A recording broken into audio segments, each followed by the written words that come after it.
Welcome to today's deep dive.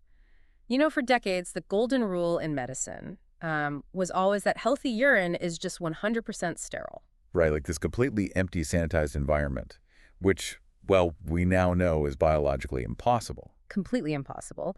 And our mission today is to look at a 2026 review from Biopreneur on this women's bladder supplement, FemiCore, and kind of cut through the marketing. Because we want to understand the actual science behind, sudden urges and leaks and frequent bathroom trips.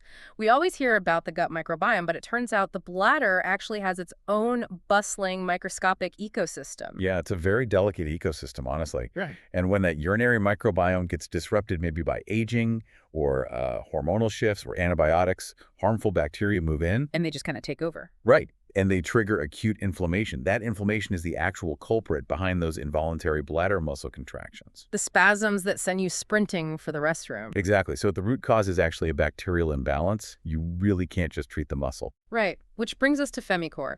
Looking at their 350 milligram botanical blend, it's essentially like a botanical weed and seed operation. I actually love that analogy. Yeah, weed and seed. Yeah, because you've got cranberry extract to flush out the bad actors, the E. coli weeds, basically, and then probiotics to plant new grass. But wait, I have to ask, why pay for a premium supplement when you could just, I don't know, drink a big glass of cranberry juice? Well, typical juice or, unstandardized powders, they have wildly varying potencies. Plus, they're mostly loaded with sugar. But FemiCore uses a standardized cranberry extract with 30% PCs. PCs, like proanthocyanidins. Yes, proanthocyanidins. You can think of pieces as Teflon for your bladder.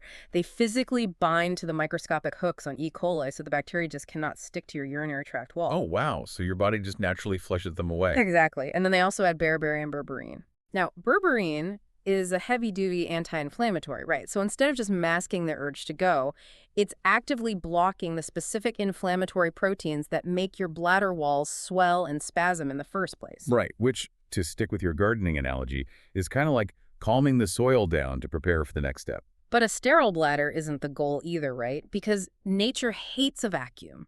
So how do they actually make sure good bacteria move in before the bad stuff just returns? So that is where the 50 milligram probiotic blend comes in. What's fascinating here is they aren't just throwing in generic gut probiotics. They use 5 specific Lactobacillus strains native to a healthy female urinary tract. Including L. crispatus, right? Because I feel like I've seen that popping up in a lot of women's health research lately. Yeah, L. crispatus is amazing. It acts as a highly protective barrier. It actively anchors itself to the bladder wall and produces lactic acid. And that creates a super acidic environment, I'm guessing. Right, an environment so acidic that pathogens like E. coli literally cannot survive. It restores the natural balance and just keeps the muscles calm. Okay, the science on paper makes complete sense. But let me play the skeptic here for a second. Looking at the review, there are still user complaints. At $69 for a single bottle, you're paying a premium. If I'm paying that much, I'd kind of expect to stop leaking immediately. A slow burn feels like a pretty major flaw. It's understandable because we are so conditioned to expect quick-fix painkillers. But biologically speaking, recolonizing a microbiome just takes time. Like a few weeks, right? Yeah, you really need 3 to 6 weeks of consistent daily use for those lactic acid-producing strains to actually take root, multiply, and stabilize the environment. Really is no shortcut for bacterial colonization. So you definitely can't expect the garden to bloom overnight. But wait, there's another angle here, too. If I'm taking the supplement, but my pelvic floor is, say, severely weakened from childbirth or just aging, this bacteria fix isn't going to suddenly tighten those physical muscles, is it? No, and you hit on the most crucial distinction there. FemiCore addresses microbial irritation. It cannot fix structural weakness. No pill will ever replace physical muscle training.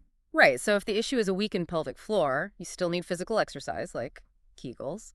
But if the issue is inflammation-driven spasms, then you need to address the bacteria. Exactly. And frankly, I imagine a lot of women dealing with this probably have a combination of both going on. Very often, yes, they absolutely do. So what does this all mean for you listening? Well, if you are among the 50% of women who will deal with the bladder leaks at some point, FemiCore really isn't just marketing hype. It is a legitimate, scientifically sound tool for microbiome-driven issues. Yeah, you just need to have the patience for that 3 to 6 week timeline. And know that for the absolute best results, you should probably be pairing it with physical pelvic floor Mm. exercise. But, it does leave you wondering, if our urinary tract hosts its own delicate protective microbiome, just like our gut, what everyday habits from the beverages we drink to the specific soaps we use might be secretly disrupting this hidden ecosystem every single day? Oh, wow. That certainly makes you think twice about what we consider clean. Well, next time you hear the myth about a perfectly sterile environment, just remember your garden.